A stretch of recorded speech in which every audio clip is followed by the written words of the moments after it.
thanks again for doing this for us tonight. We have a crowd now, so we're ready to jump in. Sweet.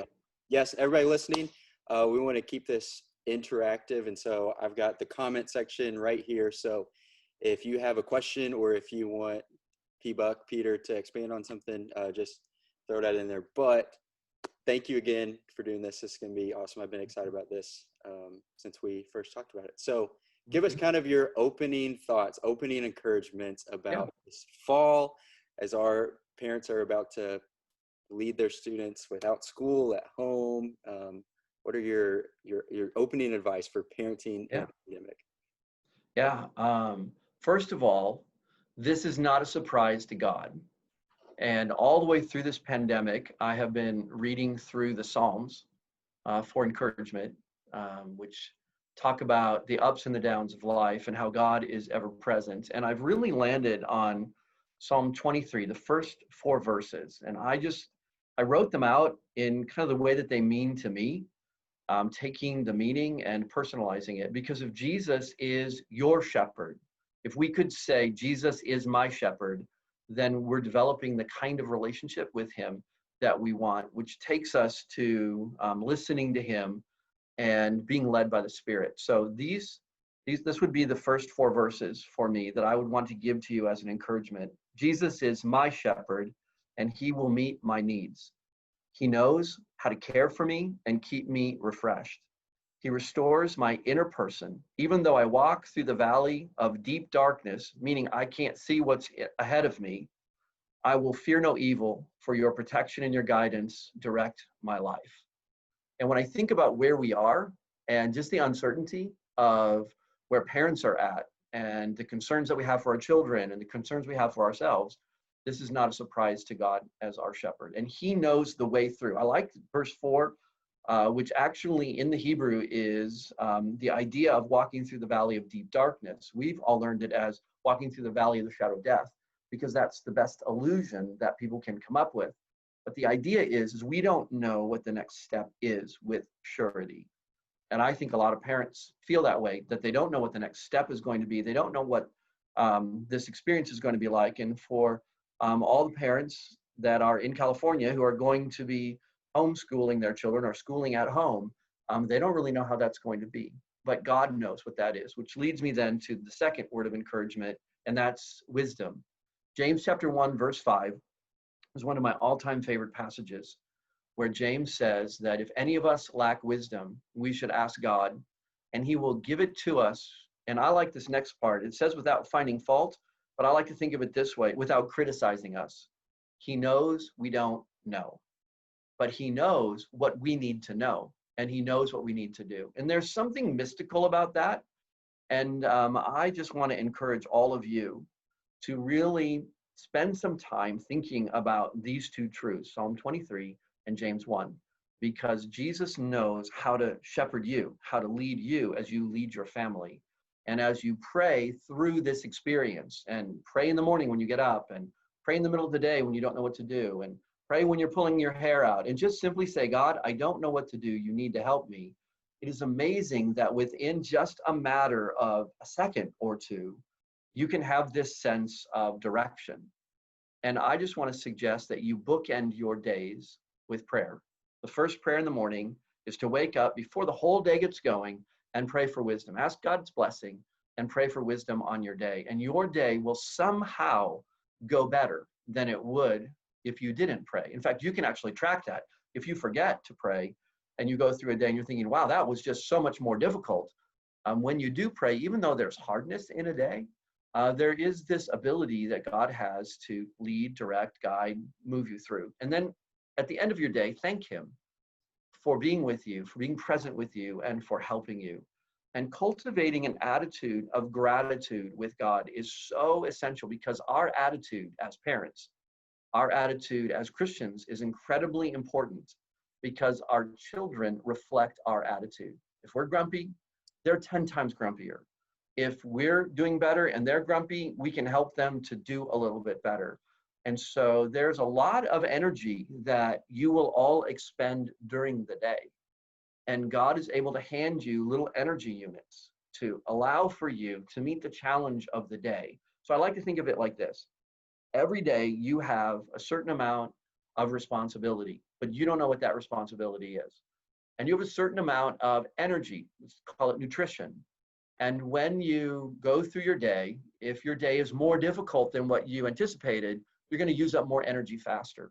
And if you don't have a place to get that emotional energy and that spiritual energy and that patience and that ability to just go one more step or 5 more steps with your sons and daughters who might be having a more difficult time, you're just going to fall back on old patterns. And for me, old patterns are grumpy and irritable and taking charge. And I used to have a yelling problem with my kids.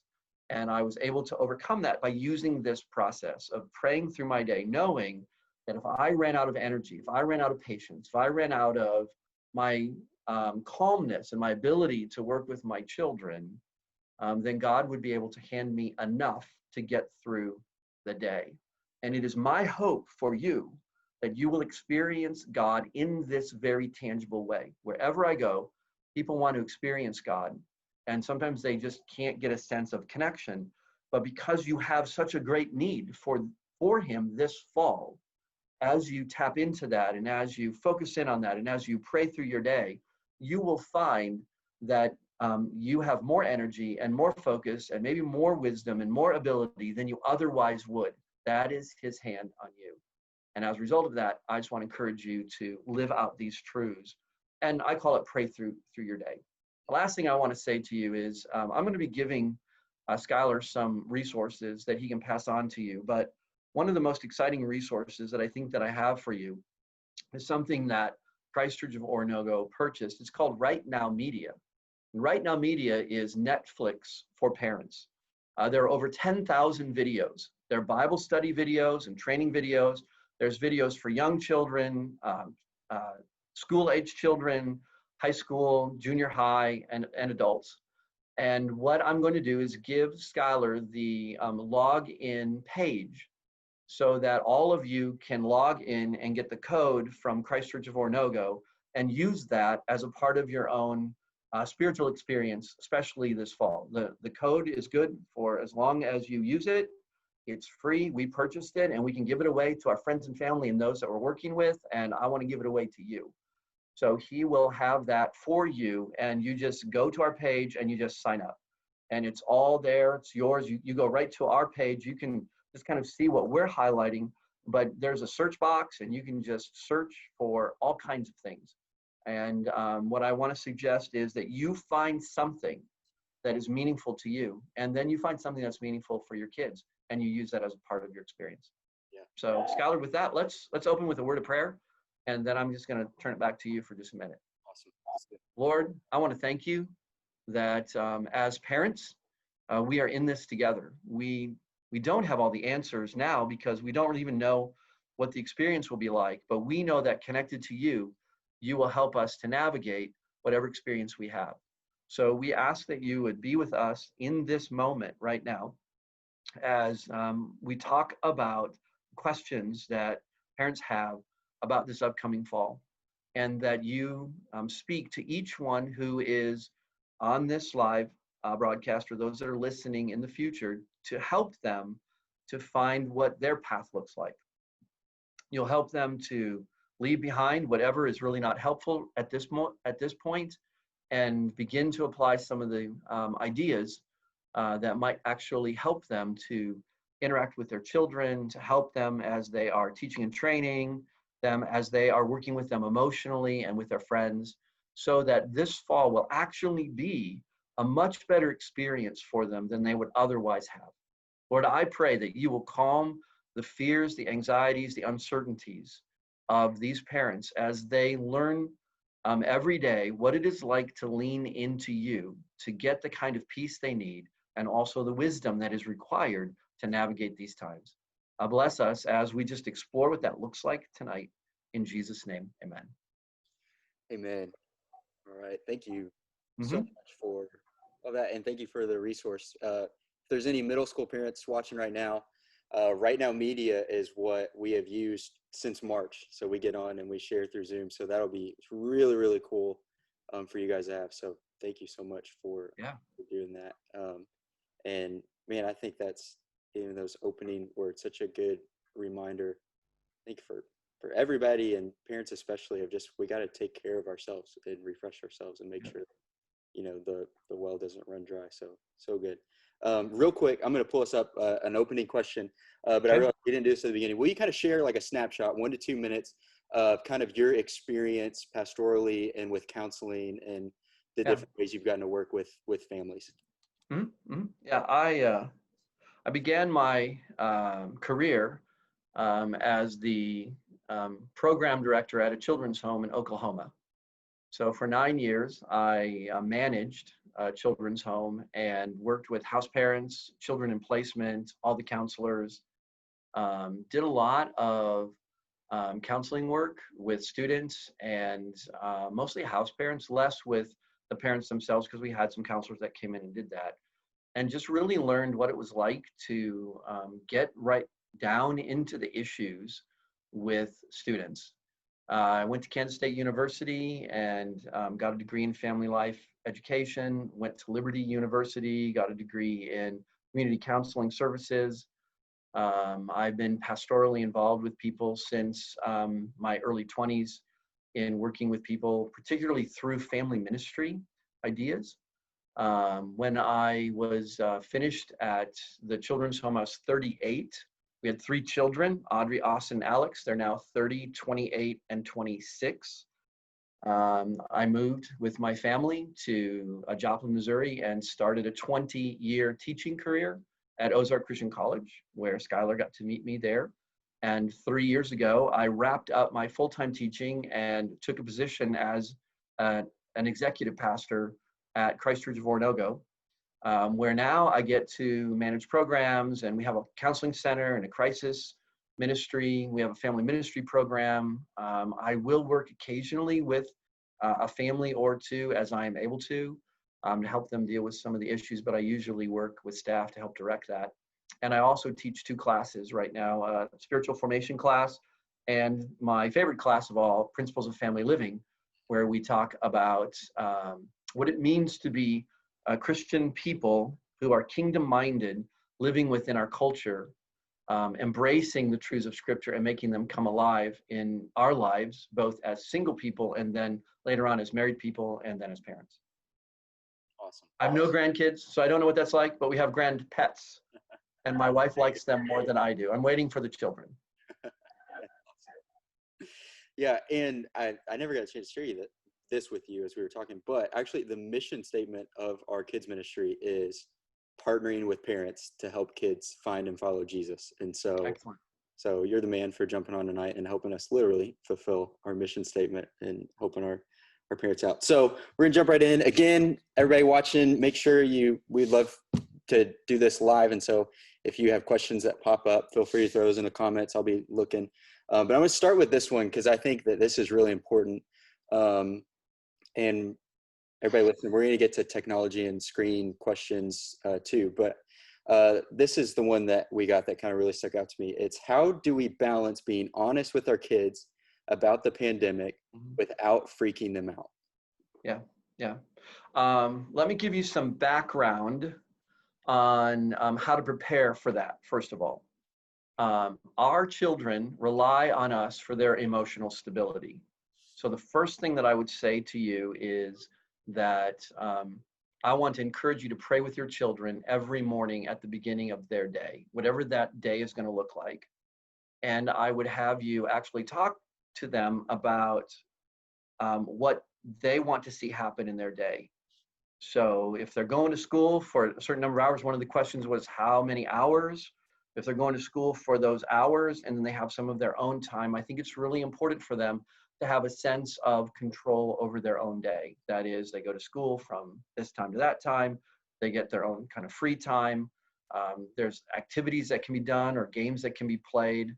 And that you just begin to talk a little bit about that. The part of the reason is that the more that their experience is normalized, the more that they have a sense that mom and dad, or if it's a single parent, whoever they're living with, is doing okay, then they will do okay. They will do a better job at being okay, even if they start to get nervous about the virus. So having structure, having format, having a routine, especially for children, I would say 12 and below, is really, really important. So as much as you can, put them on a schedule that you keep pretty religiously. I mean, there's of course variations on that, but the more routine it is, the better off they're going to actually be. Get them dressed for school, get them fed a good breakfast that's not super sugary, get them going through the day. What happens is in that care, they begin to emotionally stabilize so that when they have a question or when somebody does get sick or they might actually see something on the news or there is information from the school and it scares them or they have concerns about it, they are already emotionally connected to you. If they know you love them, if they know that home is a good place, and I want to use the word safe in the right way because people could still get the virus doing this, but they really have a good chance at being able to have home be like a haven, a place to rest. They're going to take the conversation that you're going to have with them and do a better job with that. So here are some of the things. Your children need what we call developmentally appropriate information.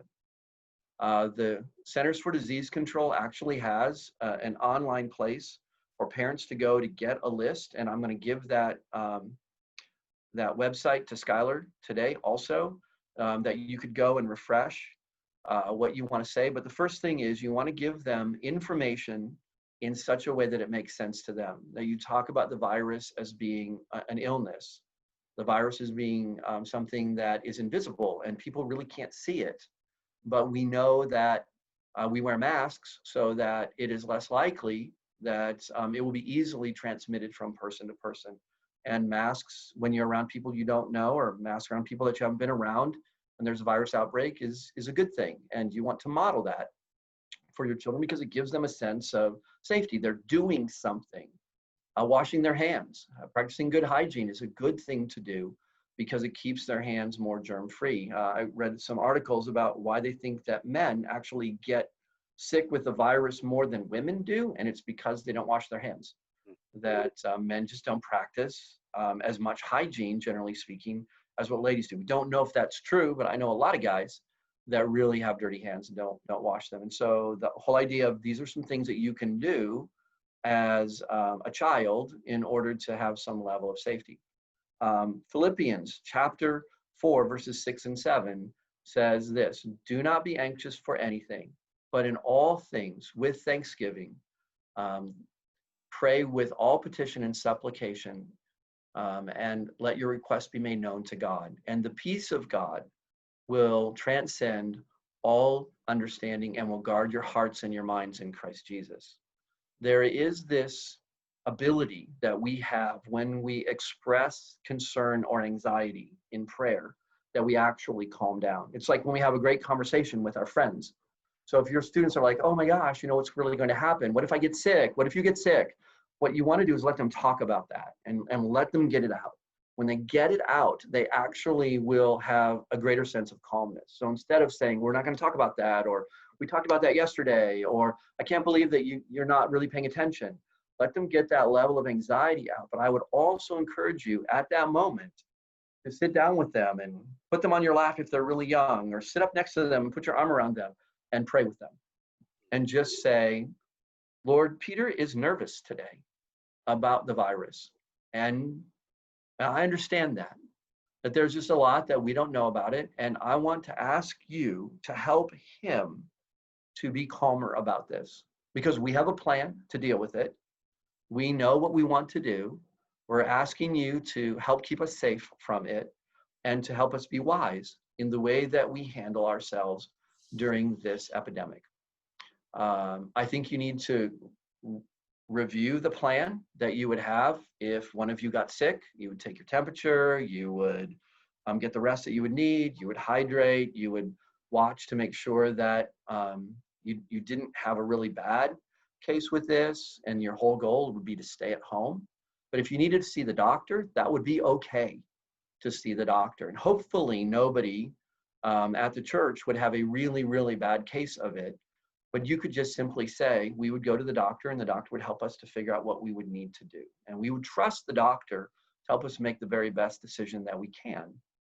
And we're going to stay together as a family, and we're going to work on this. If your sons or daughters who are really nervous about it might say, well, what would happen if you go to the hospital? I think you would need to say, well, we have a plan for that, and that we would have people that would help us, and that we would be able to get the support that we would need. Again, you don't give a lot of information because you don't really know exactly how that will work, only that we do have a plan. A lot of children end up, when they see news coverage, they can end up having a lot of anxiety, because what the research has shown us is that when you watch the news, you can experience the news as though it were happening to you personally. So if your children are watching the news, or they're just paying attention to it with you, and they have the death rate, or they have, oh my goodness, the pandemic is really bad in Texas and X number of people have died, our children who don't have all of the capabilities of processing can actually think that that's happening to them. And that's where the researchers are saying, limit the amount of exposure that your children have to media. Tell them the truth about where the pandemic is in their area. Pray for the people who are sick.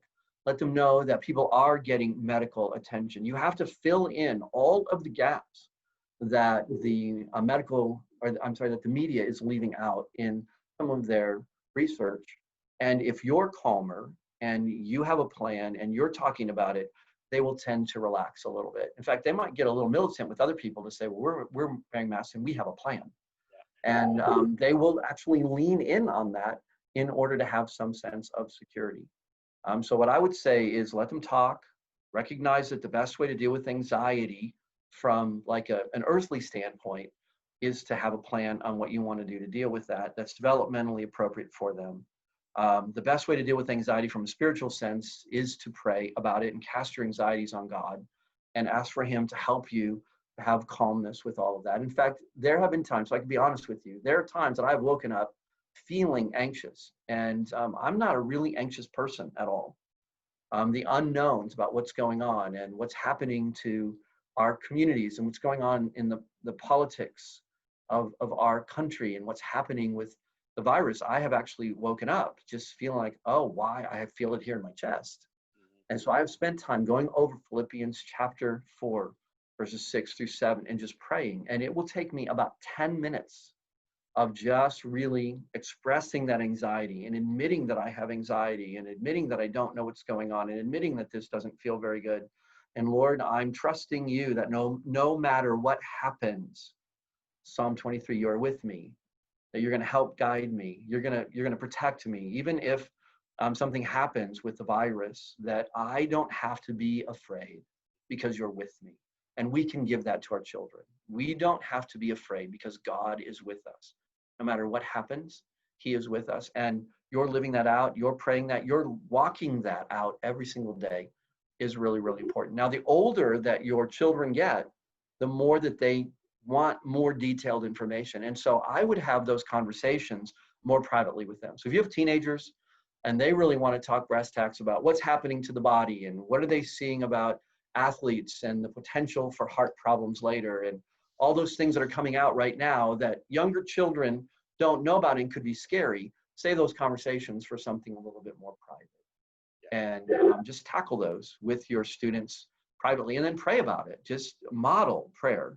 Model what it's like. If you stop praying, they will stop praying. If you pray, they will eventually pray. Some research was done on managers and leaders like myself and companies. And what they found was that if we say that we want to do something, a new policy, a new procedure, a new way of doing things, we have to say it at least 7 times before the people around us believe us that it's true.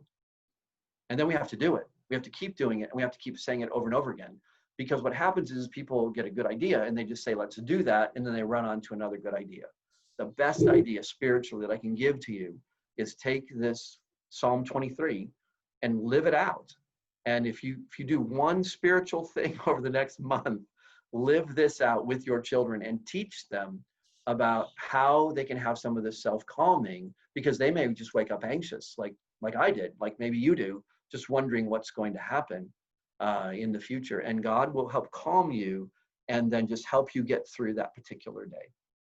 Any follow-up questions, Scholar, that anyone had on that? Yeah, I want to recap a couple of things you said at the beginning that I think are really important. That rhythm is important. I think just imagining, families out here, school is all online this semester. It seems it would be really easy to lose that sense of rhythm and maybe even just chuck it out the window, not even thinking about that. I think that's a really important practical thing to highlight again, to figure out some sort of rhythm to wake up.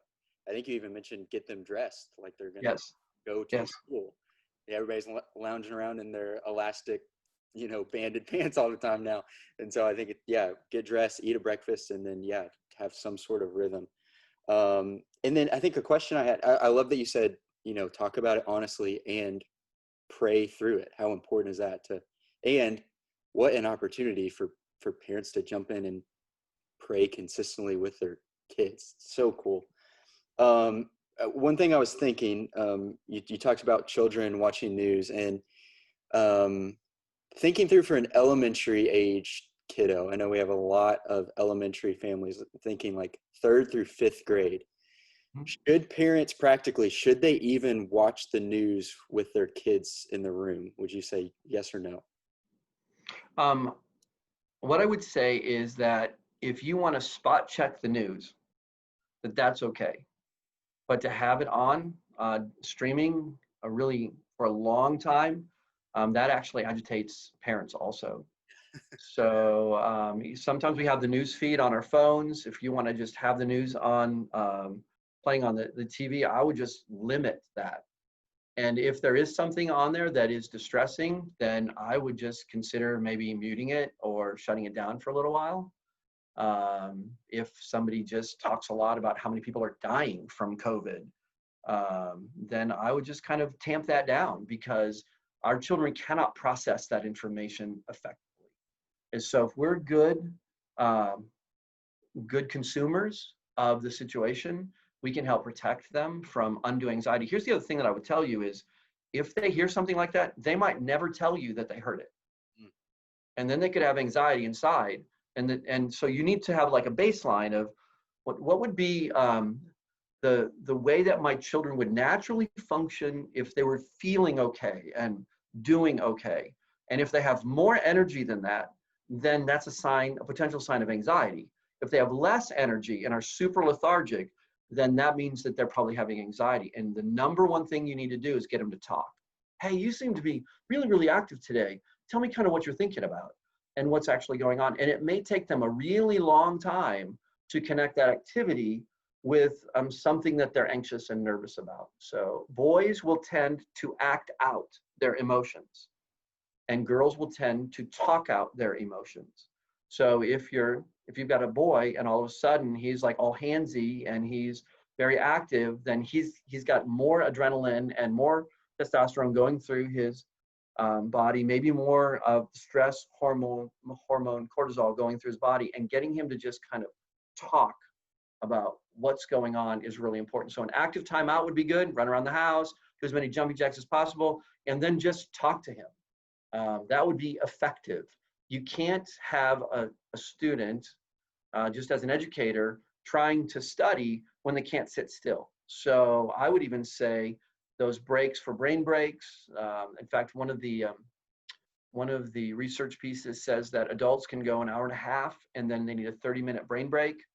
My wife was an elementary school teacher for over 20 years, about 25 years, and they started doing brain breaks after a while. So if your students are really focusing in and they have a really good 45 minutes of math and it was really hard, let them take 15 minutes and just get a break. Just go do something else or just not have to rush off to the very next activity and let their brain reboot a little bit because they could get stress from all of that and get really fidgety and agitated or withdraw. So get that baseline going. And when you feel like, or you sense that they've got way too much energy or too little energy, just stop, ask them how they're doing, maybe get a little bit of a break, do something a little bit different and then get back to it. But if they wake up in the morning with that, there might be something that's disrupted their sleep or something that they're anxious about. And that will just help you head off the explosion or the implosion that could happen with your children. Yeah, that's great. So what would you, so I'm trying to think how to word this question. So I'm trying to think of the age appropriate information before we transition and talk about screens. So what would you kind of say practically, thinking through our families, we probably have a lot of third through fifth grade parents on, and then some middle school, 10, Mhm. 10 through 10 years old through 13 years old. What would you say is some things that maybe practically like news information that a third through fifth grade kid could handle? And then what are some things that maybe a 10, 11, 12, 13-year-old student could handle? Okay. When you're taking a look at third through fifth grade, you're looking at somebody who is very logical. Um, that is, they want to know why things work the way that they do, and very concrete. They don't have abstract thinking at all. So you have to use very specific language to talk to them about what's going on, because they won't understand big main concepts or abstractions. So talk in very specific, easy to understand terminology. In fact, most Americans read on the sixth grade level. So a newspaper is generally, and maybe lots of media is about a sixth grade level. It's simplified so people can really understand it. So I would just talk in terms of the facts that we know, the facts about hand washing and masks and being at home, and the facts of why Governor Newsom has said we're doing this at home, and just talk about protection and about wanting to make sure everybody stays healthy, and wanting to make sure that the virus doesn't really spread so that a lot of people are sick at once, because that's hard for the doctors to deal with.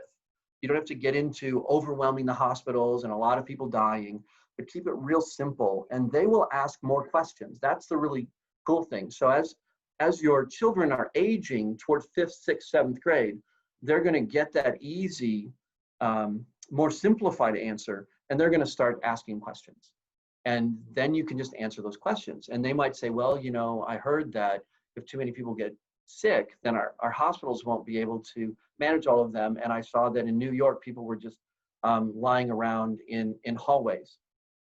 Okay, well, your third through fifth grader is probably not going, or third through fourth grader is probably not going to talk about that necessarily, unless they've seen it and they're scared by it. And then you have to address it and say, well, that's what Governor Newsom doesn't want to have happen here. And so everything that he's doing is really to help us to make sure that the virus does not spread to that point to where we have so many people that we don't even have a place for them. Now, when you get into the fifth and sixth grade, there's this thing called puberty we all know about.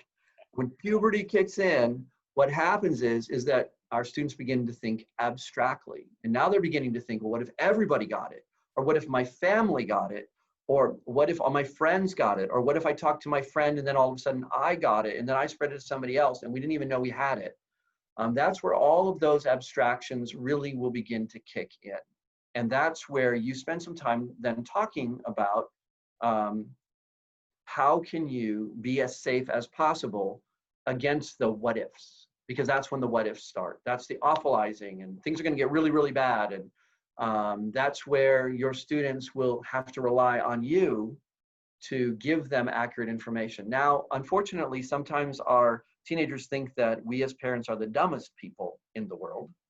And that's where I, as an educator, has ended up being more of a scientist. So when I'm reading through all of the different reports, I'm really looking for, what does the CDC say? What do the scientists say?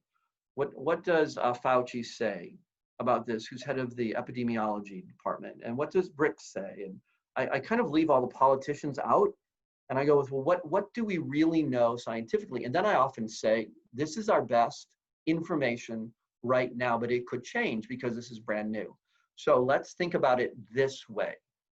Instead of going all with the what ifs and being all upset about it, let's just think about it this way. And then you bring them back down to safety. You bring them back down to good thinking, wisdom. You bring them back down to prayer. You bring them back down to, well, here's what I'm thinking if the virus really explodes in our area. We live in the Joplin, Missouri area, and we have a virus spike that goes up and then it goes back down. And it's not been really, really bad, but we are ready. We have a plan at our church. There are plans all over the place about what happens if that virus really cranks itself up. And so as a result, when people are saying, well, what happens if, then I can actually say to them, well, here's what our plan is. We have a plan. We don't know if it will work. We don't know how we'll have to modify our plan, but this is what we're going to start with. And we feel really comfortable about that. Teenagers can look at that and say, well, that plan makes sense based upon what we're trying to accomplish. So the older that your students get, the more they're going to need that kind of information, because they're processing and they're trying to think this through, and they may have to go through it 5 or 6 or 7 or 8 times. Now, what we do know about adolescent brains is that they're risk-taking brains, and they often excuse themselves from their own risk, and they think that something won't happen to them. So if they are getting a little bit older, 13, 14, 15, and they're thinking, well, none of my friends have that. Why do I need to do this? That's where it gets a little bit more difficult, because they will tend to excuse themselves from the potential consequences. And we get to see that a lot in young adults, because we know that the brain fully matures at age 25, and the logical cause and effect area of the brain is underdeveloped until about that time. Some people will get developed in that area a little bit earlier, and other people will suspend consequences, and they'll think, oh, I didn't really think that would happen. So you'll see I think CNN does this more than Fox does, or the more liberal leaning media outlets will do this more. They'll have somebody on that says, oh, I was really sick and I didn't think I would get sick. You all need to pay attention to this. You hardly ever see that on a conservative outlet. And so what you're looking at is people who are, kind of excusing the consequences, and then they end up having a real rough experience with it. And then they're saying, please pay attention to this. So as wise parents, we don't know what's going to happen. And as a result, we want to take what we would consider to be a good, safe, thoughtful approach. And that's what you're actually teaching your adolescent sons and daughters is, well, it might not be, but here's what we do know about it. It might not happen that way, and you might not get it, or we might not get it, but this is what we're going to do in order to do our part to be wise. We're praying for wisdom, James chapter 1, verse 5. We don't really know how this virus is going to behave. So right now, this is what we're going to do as a family. This is what we're going to do our part to be safe with each other, and safe, to be as safe as we know how to be. And even if we get the virus, we will have gotten it if it broke through some of these safety protocols, but it's more likely that we will be safer than not using these things. And so you can actually talk more openly and honestly that way with your students, and they will like it. Here's the one thing is, you can't withhold information from them that they need. You can't lie to them, because if they find out that you've lied to them, they're going to ask, what else are you lying about? And you can't act like you don't know. And so what you can say is, this is what I know about it, or this is what I feel like I'm comfortable understanding about it. Is there something else that you have, other information you have that I don't know about? And you just want to keep grabbing information from them, because you want to find out, do they have the right information or not? And I just like to ask people, well, tell me, what do you know about this? Or what do you think about this? And here's what I know about this, and here's a source. So maybe we could kind of come to an agreement between parent and teenagers, or parents and 5th and 6th graders, about how we want to understand the virus. You don't really need to do that with younger kids. You just kind of tell them what's going on, answer their questions, and that's really all that they really are interested in. They just know that if you're comfortable and you are in charge, they feel better. The more that you become a teenager, they want to have that sense that they know something, and that they're also kind of in charge of their own health. And so you can just kind of bridge that gap with them. Kind of a long answer, but it's great. Help. Great. I think that's super, super helpful. So yeah, let's switch gears. Okay. Here's one of the questions we got. I had highlighted where to go. Here we go. How do we help our kids do productive things not on a screen?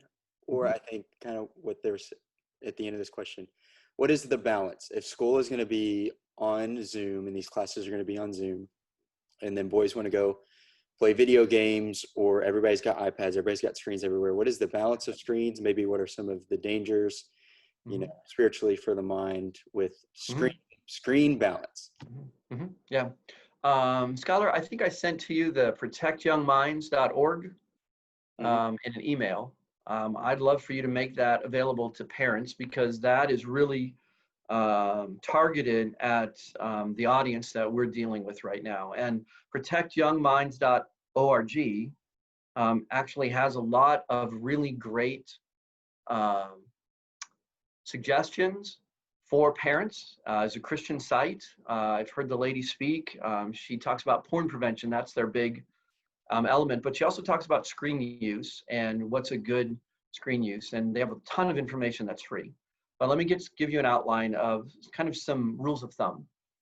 I think that as much as you can, you want to keep your school hours to what they need to be for your students. And I don't really know how all of that is going to be set up and how many breaks there will be, or if it's actually done live or it's all video recording. But if you have a son or daughter that moves through it faster, then they could get through school a little bit faster. If you have a son or daughter that moves through it slower, then you can take some of that time and help them. But if it drags on too long, it becomes counterproductive for them. One of the questions was, how long should the school day be? Many people who have homeschooled will homeschool half a day in the actual academics, because they find that just working with their sons and daughters one-on-one or just in a smaller group, that they will actually be able to move through the material a little bit faster. So if you can move through the material a little bit faster, that's fine. And that means that you'll have more time for other things. So I want to suggest that you consider planning some field trips, that you plan some outside walks, or if you can go somewhere that's safe, that you actually begin to plan that into your day. And maybe every week on a Saturday or Sunday, you talk about the upcoming week. One of the most valuable tools that we learned working with families under stress in the children's home is the value of family meetings. Because family meetings are a time when students, your sons and daughters, can talk about how they're doing and what they want to do and what are they interested in doing. So for example, if you say, hey, we don't want to spend all of our free time on our devices. We want to do some non-device kinds of things. What are you guys interested in doing? Now, if you walk up to them and say, you can't be on your device any longer, they're going to have a big fit about that. So you want to have this conversation entirely differently. What our family did for several months was that we decided that we would have 7 days a week. This is normal life, okay? 7 days a week, nothing electronic for games, nothing at all. On those 7 days, we let our kids pick those 7 days. So we just turned the calendar over to them. They got to pick those, and they all had to agree on those 7 days. If they delayed, then it was the last 7 days of the week, of the month. Is it 7 days? Sorry, yeah, I said 7 days a week, 7 days a month. Sorry, yeah, 7 days a month. They didn't fight nearly so much on those days. They got along really well. They went back to playing with the Legos, and they built forts, and they played really well. They went in and out. And I thought, oh, why can't we have every day like this? There's something agitating about using our devices, and we've known that for a really long time. So I want to suggest to you that you set them down and you say, what are some of the things that you would like to do? Because it's not going to be good for us as a family. Teach them about thinking as a whole unit, for us to always just reach for that, because we will become more cranky and irritable with each other the more we do that. And so you've probably seen that with your kids already. And that means that you, as parents, will have to engage them during some of these times. They can do some on their own, but you also have to engage them. And so I would just say, what would you like to do, depending on your family ages? What would you like to do with your brothers and sisters or your siblings? What would you like to do with mom? What would you like to do with dad? What would you like to do with us? And begin to kind of plot that out. Again, I think it's really good to like have a game night, maybe have a movie night or a game afternoon and a movie afternoon. You can organize this any way you want to, just kind of think of it as blocks of time. And what you want to do is interject a number of these different activities so that you don't just keep doing the same thing over and over again. If you have a routine that doesn't seem fresh and new, then you can have misbehavior. So you might want to mix it up, like have 1 week, have Monday night be your movie night, and the next week have Wednesday night be your movie night. But what you want to do is just kind of move that around and have maybe different children kind of plan that out. What are we going to eat when we watch the movie? What movies do we want to watch? There is another website that I want to give to you. It is called, I wrote it down somewhere. Well, it's a website that has a whole bunch of activities on it. And it's got movies that are really more for stimulating good thinking and for your mind. There's activities that you can do. There's games that you can play, and I'm going to give that to Skylar so that he would be able to have some of that. So you would have some of those resources that you would be able to use that could be really, really helpful for you as you're going through. Oh, here it is. It's called the biglifejournal.com. biglifejournal.com. And there is a growth mindset printables kit for ages 5 through 11. Growth mindset printables kit. I went ahead and picked it out and viewed it for this. It's $12.95. 68 pages of amazingly good stuff. It's got motivational things. It's got activities that you can do so that you don't have to think of everything all on your own. And then there's another site that I'm going to give, and it's Family Fun Activities. FamilyFunTwinCities.com, indoor games for kids. And there's a whole bunch of free stuff online that you can play in your house so that you can actually sit down with your kids and say, well, here's some really great fun activities that we can do either as a family or they could do as kids. So that you could say, this is what we're going to do. We're going to set a rule: no gaming after X time at night. No devices after X time at night. Here's why. Devices keep you awake and moving forward. So you could set a different time depending on the age of your kids and responsibilities that they have, or you could just say, past 8 o'clock, we're not going to do this at all. We're going to do something else. You could actually say, we're going to allow gaming for an hour and a half a day, and that's it. You pick in here, and then you can't do it anymore, and you have to do something else. But they need help to figure that out. Or you could say, hey, I'm going to do it for a couple of hours. The jury's out on exactly what is the right amount of time for media use, but anything over a couple hours is going to really probably agitate people. For the youngest of children, they're even suggesting that really, really young kids don't do any media activity because they've demonstrated that too much visual stimulation, especially with sounds, can create some hyperactivity in children. And so even preschool children, if they have too much coming at them, they actually end up getting agitated. And if they watch it every day, they end up in a heightened state of agitation. And it's harder for them to calm down. So you can kind of watch it and see, can my kids have a couple of hours or not? And you just don't want to use it as the primary way of interacting. The other research is out that says that the more that children are on social media, are on games, the more potentially depressed and anxious they can become. Here's why. We deal with our emotions socially. And when I don't have anybody to interact with face to face, then that just builds up inside of me. And while I have a persona online, what happens is that if that persona on Instagram or on Facebook or when I'm playing a game, if that persona, they call it an avatar, my digital self is not treated well, I will feel that as though it's actually happening to me. And so if I'm not getting the likes, if I'm not getting the comments, I'll begin to feel depressed and anxious. So again, if I'm not connected to my family, if I don't have a good relationship with my siblings and with my parents, and then I have a rough week on social media and nobody seems to be responding to me, or my friends aren't responding, or I can't go see them because of something, and I don't have that good sense with my family, then you should see a decline in the overall mental well-being of your children. And so one of the reasons that you put a limit on it is so that it forces them to have something good that happens to them that is going to be really valuable for them. So I want to suggest as parents that you have something that you like to do with your kids. My favorite thing, I have two favorite things to do with my kids when they're elementary school kids. Number one was play Legos. I am a Lego fiend. We have one of those great big massive tubs of Legos. I mean, we just bought Legos and we've kept them. We're keeping them for the hope that we'll have grandchildren and they will love to come over and play Legos with grandpa. But I would grab the Legos and I would say, let's build something. And 9 times out of 10, they would jump in and they would want to do that if they weren't doing something else. The second thing is watching favorite movies. I love stories, absolutely love stories.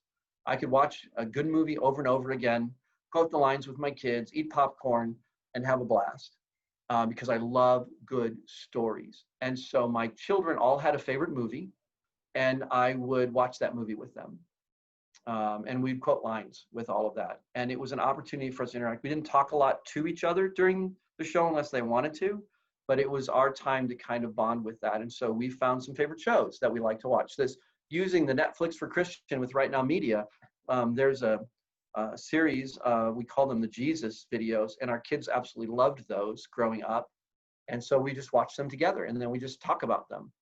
So we just pop them in, and we just say, hey, let's pick out one of these. I have some time. How about if we watch this?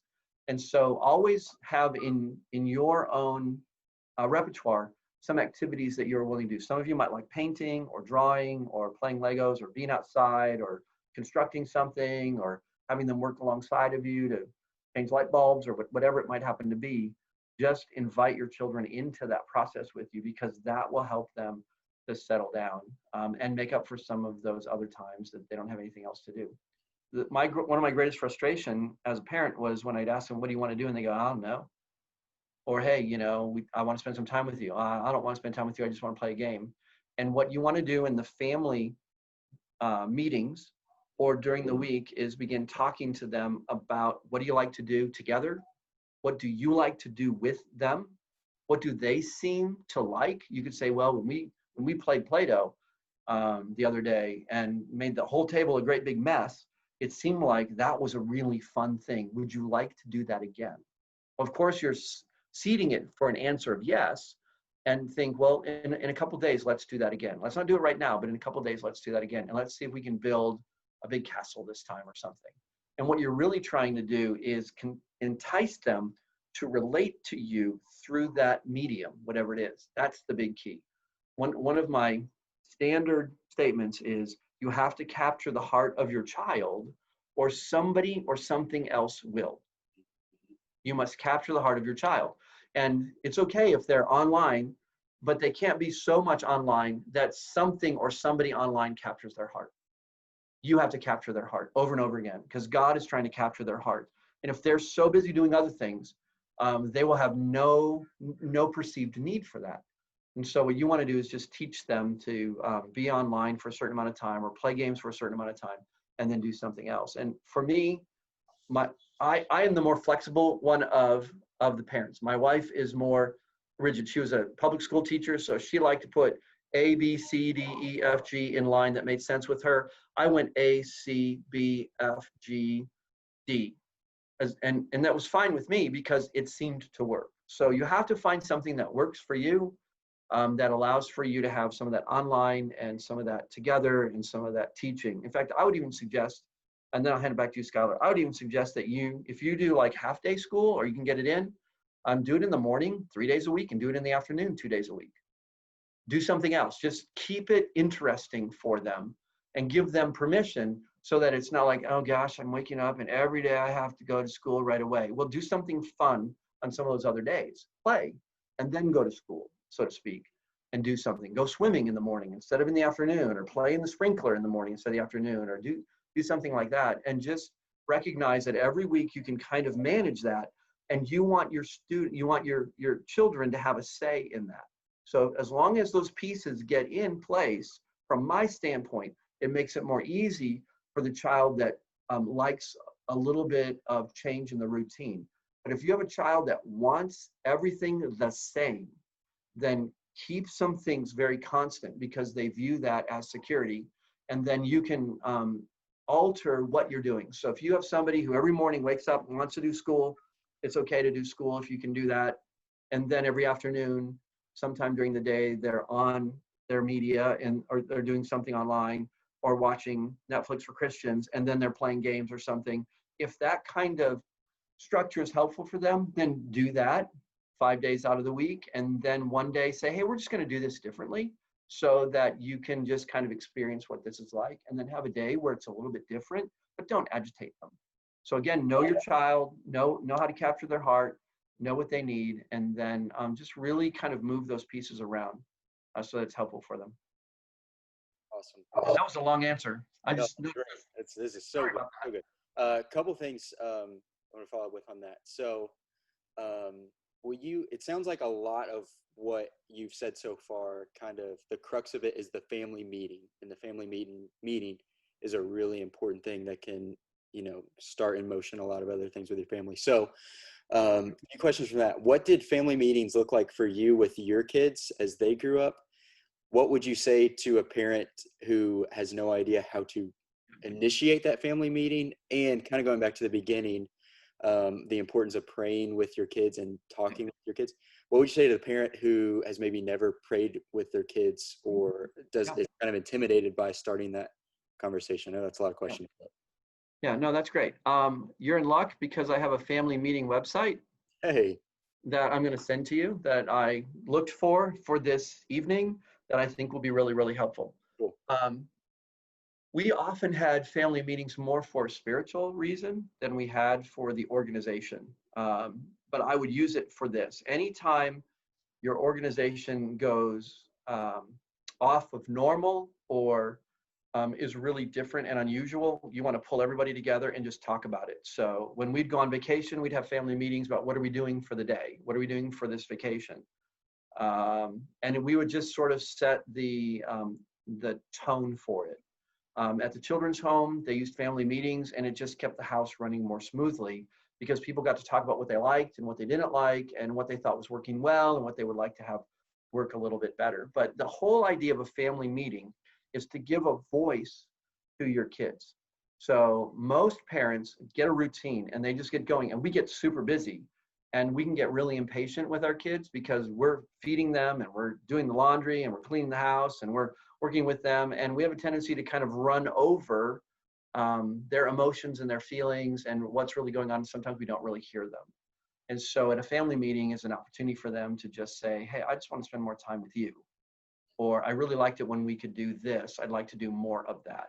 And so I'm going to send you that link that will help you to see a little bit about what a family meeting is. And basically a family meeting is having a conversation about what do you like that we're doing? What do you want to do more of? And then what would you like to see different, added? I like the idea of added. What would you like to add to what we're doing? And are there any things that you see kind of as a problem that you would like for us as a family to work on? And then family meetings are a time to celebrate victories. They're a time to enjoy the successes that people have. They're a time to give affirmations about who's doing what and doing really well. In fact, you could have a family meeting that says, in this family meeting, we're going to say 3 things nice about each person. That really throws a lot of families off because we're so busy complaining about what we don't like that we don't really say something that we do like. And so the big key that I learned with that was catch your children doing something good and then just acknowledge it right then. Just say, hey, you did your math really, really well. Or I noticed that you got up and you had breakfast and you're all ready to learn. I think that's really great. Give me a high five. And what you're doing is whatever you acknowledge and whatever you recognize through hard effort and energy that they're making forward progress in, they'll tend to do more of. So you have to keep doing that. If you stop doing it, they'll stop doing it. They're just kind of connected to those kind of comments. They might actually say, hey, did you notice that I?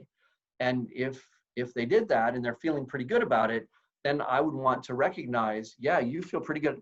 You did that and you feel good about that. Notice how you feel. You feel positive about yourself. You feel happy about yourself. You feel good about yourself.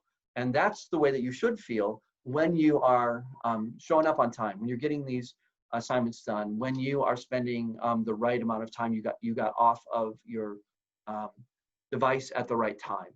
Those kinds of things are really, really helpful. And so you're helping people to figure that out. So a family meeting is when you just bring all that together and you just kind of work on the schedule and just kind of see how things are going. So I'll send you more of that. And it's been super helpful. And even we went on a big family vacation last year. Even with my grown-up kids, we had family meetings every day. What we're going to eat, what are we going to do? And it just really helps out a lot. So that's really good. Let's see. Another question you had was, praying. Yeah. Who's a little intimidated by initiating that, or maybe has a middle school student that might, push back on that. What would you kind of say to them? I think you ought to ask Skylar to write you a couple of prayers, and I can help him with that if needed. Because here's what I did. I wrote a blessing for my children. I'm going to see if I can say it off the top of my head. It's been a few years since I've done it. I would tuck all my kids in bed at night, I would usually wake them up in the morning. It's either my wife or I would, but my wife was a school teacher, and she would leave by 6:30 every morning. And I would make sure that the kids were all up. I had to teach my class by 8. So I dropped off our kids every morning. And so I was the last one to help them. And they had to be up by 6:30, about the time that my wife would leave. And so we wanted to wake them up and not have them be grumpy. So we'd wake them up in the morning, and we just kind of help them get going and make sure they had breakfast and were dressed right and all that sort of thing. And then I would pray with them in the car on the way to school. And it was basically that they would be able to listen well to the teacher, they'd be good friends with their peers, that they would have a successful day, that they would know what to do if they were surprised. And I would pray the same thing every day, all the time for them. At night, I would say a blessing, and I'll say it for Audrey. Lord, please bless Audrey, that she would always love you and obey you, grow up to be a wise woman, enjoy reading the Bible and learning of your truth, be filled with your Holy Spirit, and be a woman of compassion. So there were those 4 elements that I prayed for all of them. And then the last one, be a woman of compassion, was because she was not that way when she was a child. She was like Little Miss Hard-Nosed. And so I prayed that she would be compassionate. And she has spent times in the slums of the world in her undergraduate and in her master's degree. And she's getting a doctorate right now in international public health, and is doing research for impoverished, underprivileged, underdeveloped people in order to help them have better nutrition. So that prayer about compassion really went out. So there's a prayer every night. And I just memorized it. And I said it every night. And then I would just leave blanks. So I'd say, Lord, would you please bless Audrey and help her to be a, and she'd say, wise woman. And she would just fill it in.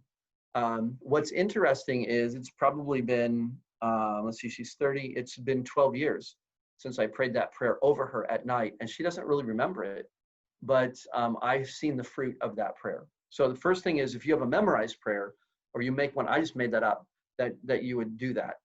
And if you don't have a memorized prayer, then I would do a blessing prayer. And those are pretty easy, because you know what you need God to bless your children in. So sit down with them, and this could feel really weird to them, because if you've not done this before, most parents haven't. Sit down and say, you know, I listened to this really crazy person, and he suggested that one of the things that we add to our family is that I would begin praying for you, because this fall is going to be really different. And there's so many things that are new to all of us that we're going to simply ask God to help us. Does that sound good to you?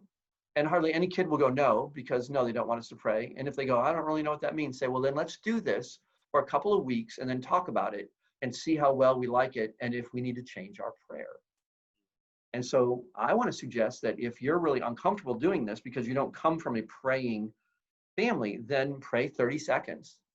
First of all, I'll just use it for Audrey. Lord, thank you for creating Audrey and giving her to us as a gift. You've made her really smart. And we know that school this fall is going to be really, really different for her. And I pray that you would help it to not be frustrating for her, that she could still learn and she could still like school. Audrey loved school. Our youngest son, Alex, hated school. So the prayer would be a little different.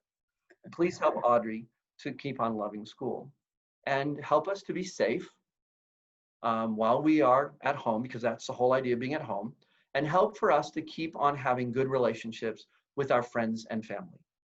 Bless us today as we get started on our day, because we don't really know all the things that are going to happen, and I'm sure we'll need your help. In Jesus' name, amen. That's it. Super easy prayer.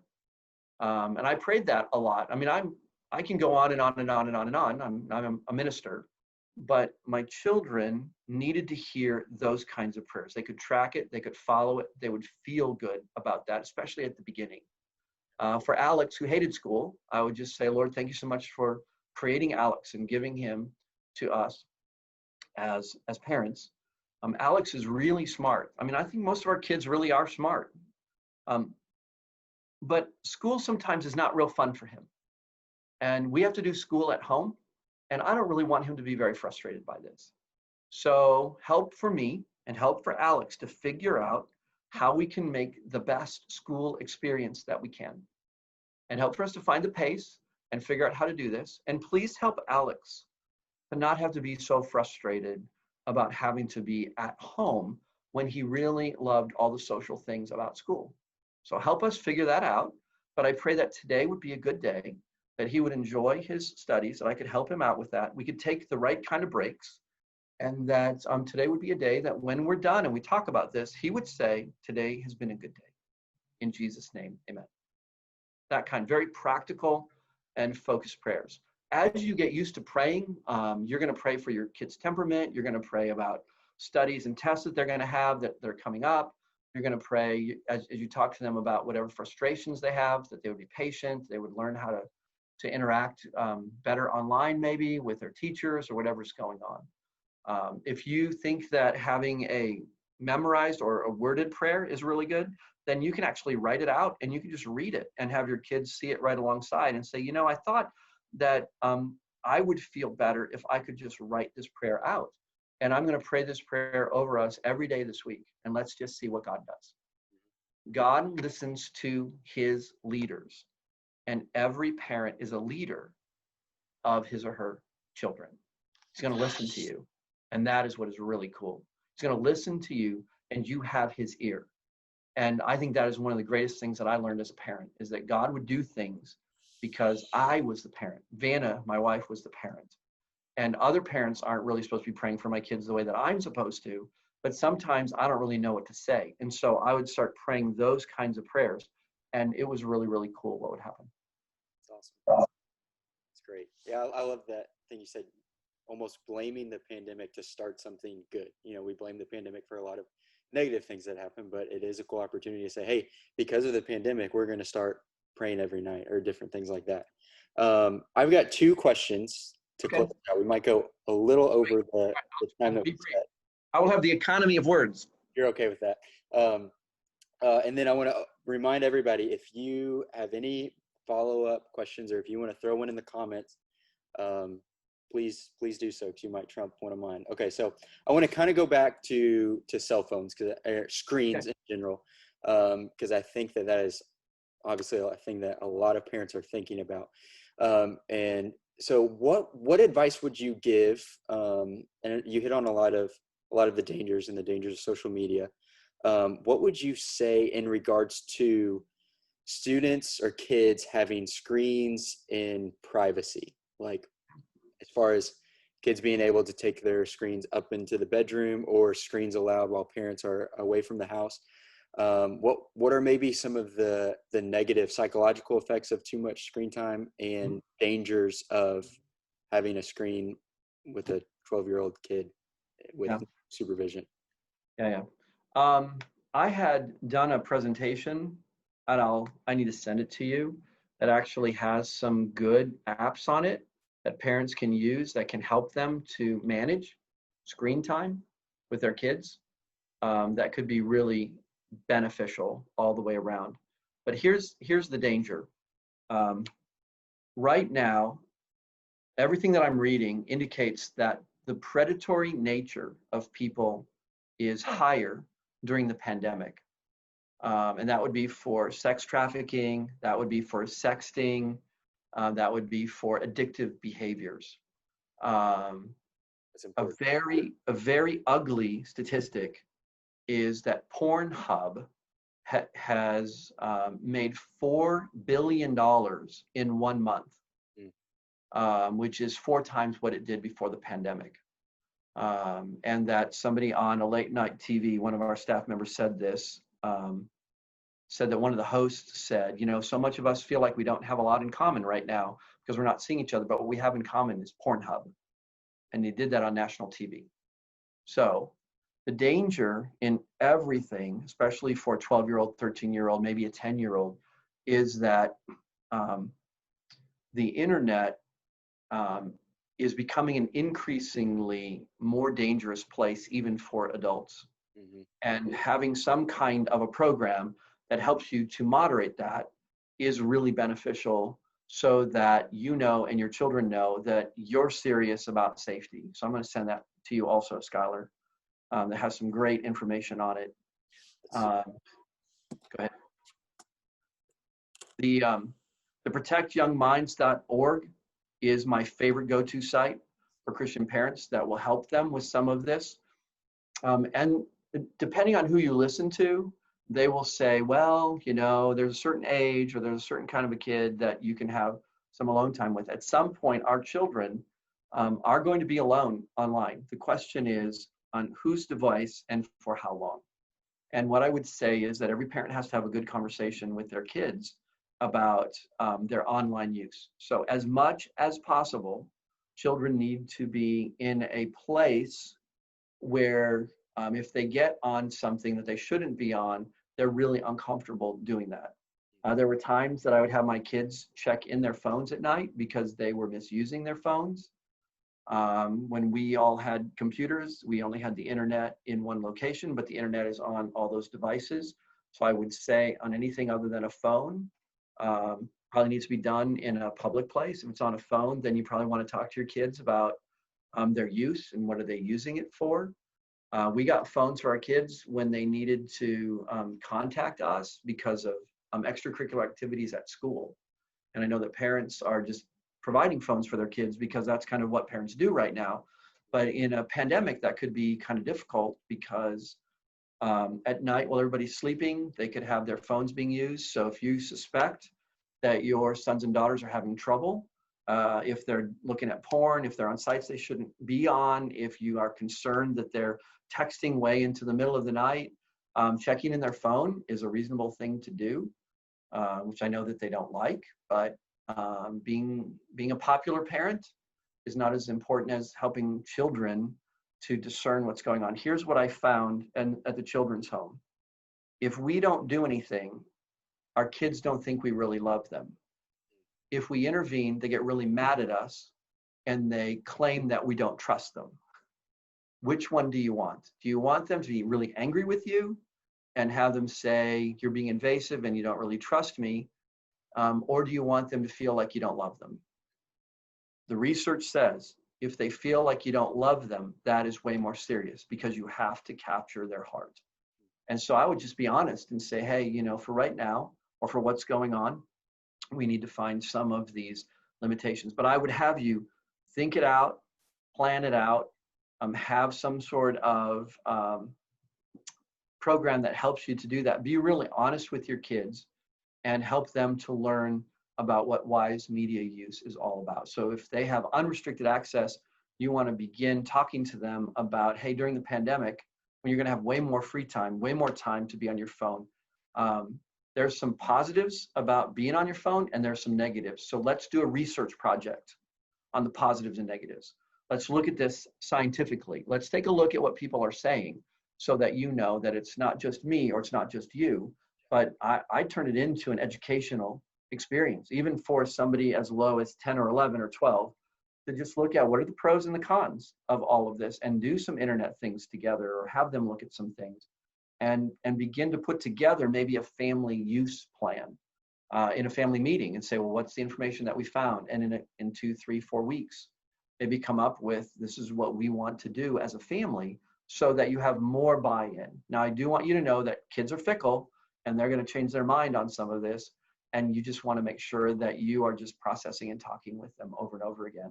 It's kind of messy. I don't know that there's one right way to do it, but there are better ways to do it than others. Yeah, and I think those things are very important, I think, for parents not to be naive to, especially with the gap of technology between kids and parents at times. I'm going to ask you one more question, and then you can go into your closing thoughts from there. I think kind of one of the big questions that a lot of parents have, especially out here with school not being there and the far less social interaction. One of the questions is how do you help kids navigate separation from friends or far less social interaction? And then I want to throw another question on top of that. I think misbehaviors are anticipated from that, and anger and frustration. And so I think a question I would have if I was a parent was, how do I navigate discipline for misbehavior during the pandemic? Mm-hmm. This is my thinking phase. How do I handle that quickly? First of all, let's talk about this from the perspective of our children through the eyes of loss. The loss in the pandemic is very real for our children, and they need to talk about that, and we need to acknowledge that loss. And we need to embrace them in that loss. So there might be an opportunity. Now, this is, you think that you can do this with your children, this might work out really well, but if it's too sensitive, you might not want to. Maybe even do a week or two about how their friendships are different. Write some essays or just talk about it a little bit and talk about what they would like to do. We're dealing with natives with social media with our children. I am not a native with social media. I'm a learned person. I didn't grow up with it, but our children are natives. And so they have this intuitive way that they want to connect. So the question is, how can we as parents lean into the strengths of our children, the positive strengths of our children, to be connected in some way, digitally, first of all, and what are the losses that they are experiencing by not being together? The second thing that I would say is, what would be the opportunities that they could be with a certain friend or a certain small friend group? I know that there are risks associated with that, but I know here in the Joplin area, there are some families, even from our church, that have bonded together in small groups, and they know what each other is doing. If somebody goes and they go on a trip, then they stay away from that meeting, and they provide some level of social isolation from the group. But those adults meet for online worship. We have an opportunity for in church, but we have a lot of online worship, and so they'll meet, and their children will play together, and they can form these very small nuclei of play groups. So my question would be, would it be possible for them to have a good friend, or maybe 3 or 4, that could form a regular kind of a group that would allow for them to, you could keep up with those families on their practices, they're ones that you would trust for the most part, that maybe their kids could get together and they could do some fun things together periodically, or you might want to get together with just that small group. And do something so that they have that social interaction. The debate is out right now about schools and social interaction. We know social interaction is really, really good. We're just not really sure how all of that would work together with the pandemic. And so you hear people say go to school because of social things and academics and poverty and food, and other people have, well, it just still might be too difficult to actually make all of that work. So what I would suggest is that since you are not going to the actual school building, that you might find some of those groups that you might be able to do something with, if that's possible. If that's not possible, then all has to be done online. So how do you preserve friendships when you have to do it digitally? And I would just have an open conversation with my kids about that. Say, I know this is frustrating. I know you want to play. I know we want to do some activities together. How do we begin to do some fun things that are really meaningful for you, and get them talking? The first thing always, in fact, you're hearing this over and over again, is get them to talk over and over again. Get them to talk about what they're disappointed in. Get them to talk about what they're angry about. Get them to talk about what they're frustrated with. Because here's the big thing about Skylar's second part of his question. Discipline makes sense, makes better sense when you know why misbehavior has happened. Mm-hmm. So if somebody is just woken up on the wrong side of the bed and they don't feel good and they're just really grumpy, that's different than somebody who is being purposefully malicious. And so if you've got somebody who is grieving the loss of friends and is super irritated because I don't get to be with my friends and I'm just stuck with my family all the time in these 4 walls, I think that there's a bit of empathy that we can all understand with that. And so the question is, what do we want to do to lessen the likelihood that that will be a big reaction? But if it is a big reaction, then I want to suggest this, that you plan in advance on what you want to do to bring discipline to your children when that happens. Now, discipline is not punishment in this case at all. It's what do you want to do to recognize this has happened and that they're struggling. So maybe this is where you stop and go, okay, I've been waiting for this. I've been waiting to see the time that you get really frustrated that you can't be around your friends. But right now, we are going to throw an ice cream party. We're just going to stop and we're just going to have dessert right now. And we're just going to We're just going to talk about what this is like, and we're going to do that with some really fun stuff. And then what we're going to do is we're going to get on Right Now Media, and we are going to find your favorite video to watch. And then when we're done with that, I want to talk to you about this, and then we're just going to process this. But let's just kind of stop. Let's just kind of look at something. Let's just kind of enjoy this moment. And then let's just talk about what we can do in order to do a better job at managing this level of frustration. The reason that I would suggest those things, if you could do them, is our children get stuck in their emotions and they sort of need to be attracted out with something else. I'm not saying ignore it, and I'm not saying diminish it. If they need to talk about it for a while, talk about it, but then do something that is really kind of fun for them to do. Go outside. Just say, hey, enough of this. I can obviously see that you're really frustrated. Let's just do something else entirely different. And you and I know that if we've been in a meeting and we're so incredibly frustrated, the last thing we want to do is sit down at our desk or read a book or do something. We want to do something active. That energy inside of us needs to be expended in some way. And so I would just suggest, if you know your kids and what they need from an energy standpoint or a focus standpoint, plan on it, anticipate it, sidestep it, and then talk about it, and then say, okay, you can't come out and yell names at us. That's just not it. But that means that you're super stressed about something. So we need to talk about this so that you can actually tell us in advance that you're really, really frustrated and you're missing your friend Chris. And maybe we need to just call. Maybe you just need to talk to Chris 4 times a week. Maybe there's a game you guys can play online that you haven't found yet that would be appropriate for both families, that you could play with Chris. That's your game with Chris, that you could do that and you could talk on headsets and you could play for an hour at a time playing that game. Find creative ways that you can have connections if physical connections are not possible, for whatever time those physical connections are not possible, and recognize the loss. They're very, very real. And so you don't want to say, don't cry. You don't want to say, buck up. You don't want to say, well, that's just the way it is. Imagine how I feel. You want to look at them and go, okay, it's okay for you to cry. It's okay for you to grieve, because I feel losses too. I might not cry about them right now, and I might not get really angry about them, but here are some things that I miss that I wish that I would have. And you're missing these things. So we're the same. We're the same with that. And so we have to figure out a good way to walk through this valley of deep darkness. He doesn't know the way out. You know the way out. God knows the way out. And your sons and daughters are going to be there, and you want to get them through that by some of these other means.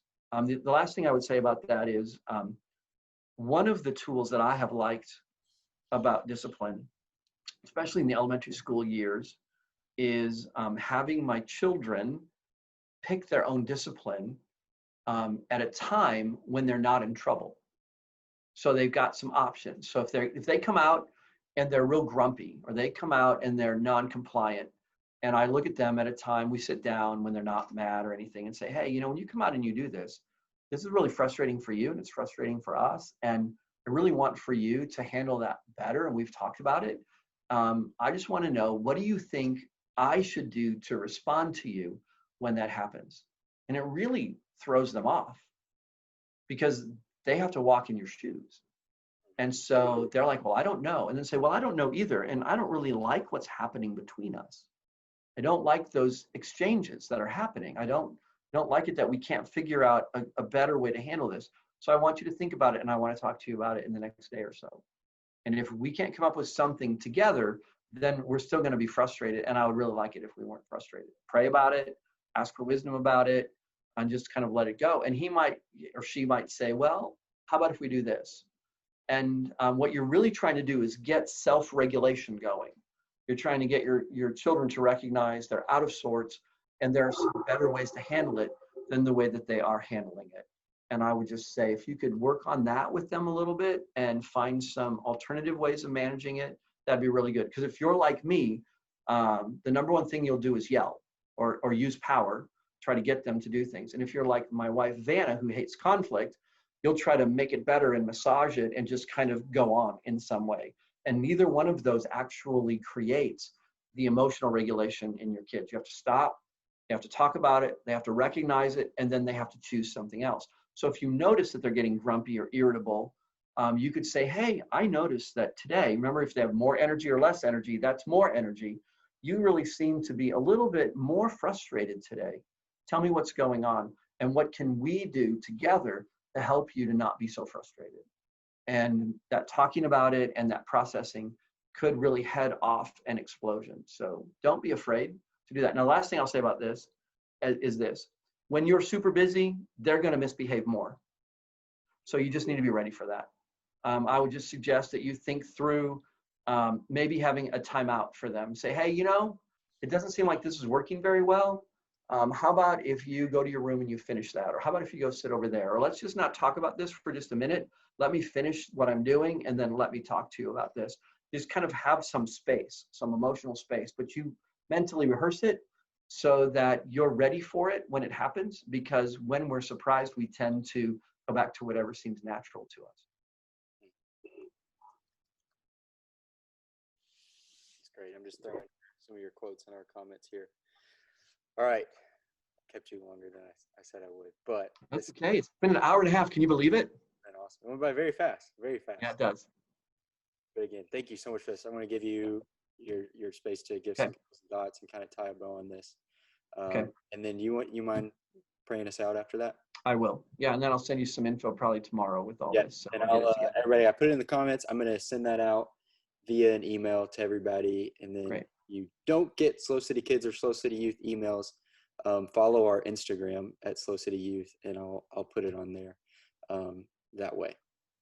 Mm-hmm. I think what I want to say is this.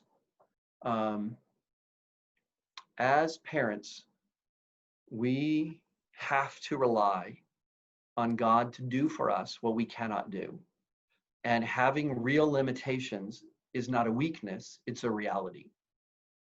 And God recognizes that we have these limitations. Some days we're just going to be more emotionally put together than others. Some days the scheduling is just going to go so much more smoothly than other days. Some days we're just going to wake up much more tired, and we're just not going to have the kind of resiliency that we would like to have. It's the nature of the world in which we live in. And I want you to know that it's okay that you have that experience. It's okay when you get anxious. It's okay that you don't know what to do. It's okay that you're thinking, oh my goodness, I'm not sure that even with these ideas, I know how to put all that together. That's okay. One of the reasons that I have stayed a Christian over all the years that I have is that I have found that when I reach the end of myself, that is when God does his best work. Because I'm super independent. I've learned a lot of things. I have a tendency to kind of go on my own without praying through my day and my experience. And so I'm a slow learner. And so in my late 40s, I really began practicing praying through my day. And into my 50s, I actually learned how to do that a lot better. And so now I'm 60, and I have developed that habit. But it took a long time for me to recognize this. I am a partner with God in the story of my life. He is not my partner, I am his partner. He is the main character. He is the one who is seeing me through, so that when I have stress and strain and I feel that and something pops up against me, Christian character is supposed to leak out and not my own natural tendency. You and I as parents are in the time period where this experience is going to be very real for us. We're going to run out of energy, and we're going to need to pray through our day much more readily than what we have done. We're going to pray about how to teach a math lesson, or how do I handle this English language lesson, or what do I do with the social studies question, or I can't figure out this quiz, and I can't do this so well. And you could feel really overwhelmed and frustrated. Remember, when you come to the end of yourself, that's when God does his best work. And that's when your kids are looking at you saying, is our faith real or not? Is God really real? Or is he just a concept and we just go through the motions? You are now going into the laboratory of faith. And God may actually allow for you to go through a rough day in order for you to come to the end of yourself so that he can do his best work. And I don't want you to be afraid about that. I don't want you to feel bad about that. I don't want moms to have mom guilt because they're not the perfect moms. I don't want dads to have dad guilt because they were more impatient or more uninvolved than they wanted to be. What I want you to do is recognize where you are in the landscape of the story of God, the story of redemption in your life. And God is the main player, and you are the one that is being conformed to the image of God. You're the one that is saying, God, mold me and shape me, and I'm going to trust you. And you're going to have to show me what these steps are. I'm willing to learn them. I'm just a slow learner. I'm willing to learn them. Speak my language, God. Speak my language and let me follow you better. You know how to communicate with me. So God communicates in words and thoughts with me more than anything else. And God communicates through feelings with my wife more than he communicates that way with me. He knows how to reach you. The big point is make yourself available. When you fail, here's the key. You get back on track. You apologize to your kids for being not your best. They want to forgive you. If you sit down and say, I just want you to know I didn't do that as well as I could have, and I'm sorry, you will floor them. You'll absolutely shock them. I yelled at you today and I'm sorry. That's not really who I want to be. And I'm just trying to figure out what to do when I feel like you, that this whole rhythm has thrown us off. And I just want to apologize to you that I did something that I really didn't want to do. You will score so many more connective points with your kids, and they will see God at work in your life as you continue to grow and develop. God knows what you need. He's here with us. He's the main person in your story who's conforming you to the image of Christ. Romans chapter 8, verse 29 says he has predestined you to be like Jesus. So if Jesus were wrapped up in you, he knows how to bring out his character in you, which is so incredible.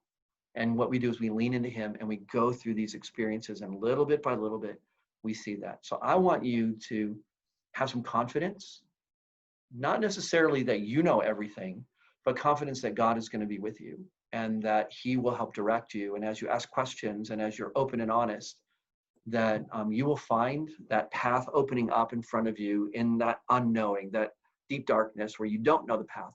He's going to open that up and show you what you need to do. You don't have to be afraid. You don't have to wonder, but you can every day pray and do and learn and grow. And in the end, this semester, believe it or not, can be one of the most amazing you have ever had in your life, because you need God more now than you probably ever have before. And he's a pro at showing up when you need him and you come to the end of yourself. It's my prayer that you experience that. Let me pray for us. Lord, I want to thank you for these parents. I want to thank you for this church. I want to thank you for you, and that you have put your Holy Spirit in us. You have given us your word. You have shown us how we can live. And Lord, we are living a life of faith. The day will come when we will walk more by sight because we'll see you. I mean, we'll be able to touch you. We'll have that ability. But right now, Lord, we're walking by faith. And we know we see your handprints on our lives. We see your handiwork around us. We see the answers to prayer. And so we ask that you will show up in a bigger way in all of our lives this fall while this pandemic is going on. You hold our families together. You hold our children together. And when we begin to unravel, that you help us lean back into you and you put us together. You help these parents rely on the church. They're not in this alone. They have a community of faith. And when they don't know what to do, or they've been hit with something harder, help them to reach out to get the support that they need. When their children really struggle, help them to get in a community of faith that will support them and encourage them so that they can see your plan and how all together our life is to work with you as the center of our life, showing us who we need to be. Lord, we pray that you will shine in our lives and you will conform us more and more to be like Jesus. You'll give us the wisdom we need in this very messy role of being parents. But that more than anything, we'll see you, follow you, we'll have your wisdom more and more, and that together we'll be able to get through this in a supportive way, relying on each other and you. In Jesus' name, amen. Amen. All right. Thank you so much, brother. This was so good. And I know a lot of people are commenting saying thank you so much as they're signing off. I'm going to take us off Facebook Live, and then we can stay on here, say bye real quick. Say bye to everybody that watched you. Adios.